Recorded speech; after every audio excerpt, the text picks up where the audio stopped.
Hello, my name is Susana Tran. I am a senior at UMass Boston, majoring in philosophy. I'm a staff intern for the Asian American Student Success Program. Yeah, I have a habit of degrading myself a lot and belittling myself a lot. Not belittle myself or degrade myself more, but I feel like it's so embedded in me that I do it mostly because of the way I grew up as a child. When I was younger, you know how kids, they're just kids, they do kid things. I feel like I've got so much negative comments from my family or classmates in school that's oh my gosh, why are you so stupid? Don't you understand you're supposed to do it this way? Stop doing everything. Jesus Christ, you're so annoying, whatever. Or basically oh, why aren't you a better daughter? Just stuff like that that made me feel really insecure about myself. So it made me feel like I was always doing something wrong, that I never really did anything right.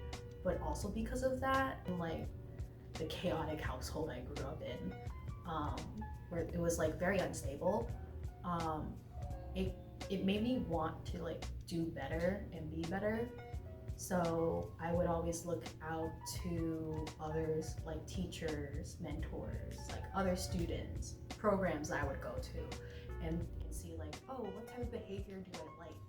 What type of attitude do I like? And try to model after that or copy it.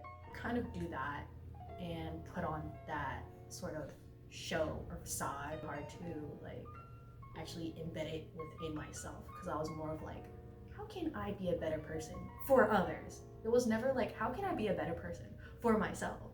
Over the past 6-7 years, I've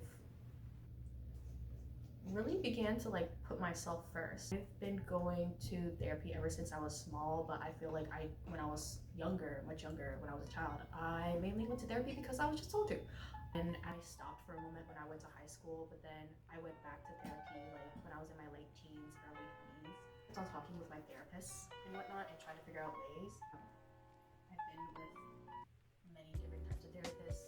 With because of her, I was able to become a better person. I just felt so much validation from her because she understood the way that I was thinking and the way that I was acting. Sort of progress with her over the past 2 years I had been with her, working on that sort of issue, whether it be your self-worth, your self-esteem. It's very helpful and essential for your growth, and I think everybody could use that sort of person in their life.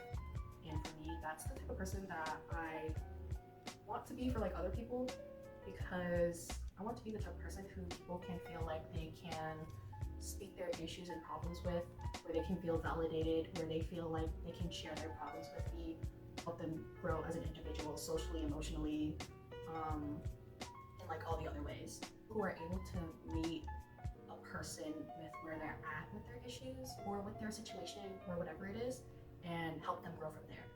And everybody has a different sort of learning curve and a learning pace.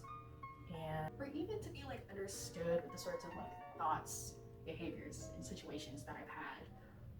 So I want to be that type of person for somebody else, how my therapist was for me.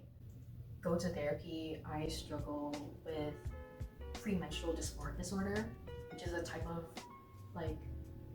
depression related to your period.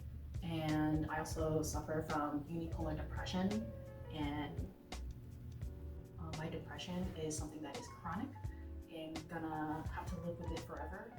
And I really hate it. I absolutely hate it. There are times I wish I was just normal, other people who didn't have mental illness or mental disorders, genuinely. And I don't mean that in a negative way. It's just that it's just really difficult living with it.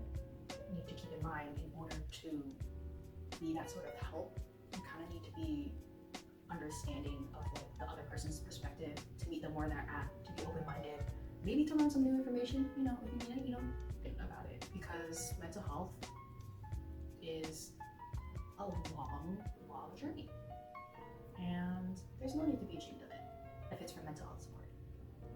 Yes. My name is Susana Tran. I'm Vietnamese American, and this is my voice.